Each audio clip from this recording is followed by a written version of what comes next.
ایک بادشاہ کا غلام بھاگ گیا۔ کچھ لوگوں نے اس کا تعاقب کیا اور گرفتار کر کے بادشاہ کے سامنے پیش کیا۔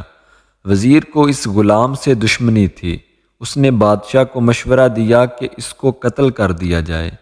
غلام نے ہاتھ باندھ کر عرض کی کہ حضور کے حکم کے سامنے میرا سر ہم ہے، کیونکہ میں حضور کا نمک کھا کر پلا ہوں، اس لیے نہیں چاہتا کہ قیامت کے دن آپ پر میرے قتل ناحق کا الزام لگایا جائے۔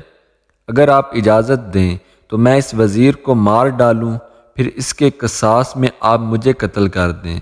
اس صورت میں میرا قتل جائز ہوگا۔ بادشاہ ہنس پڑا اور وزیر سے کہا، اب تیری کیا رائے ہے؟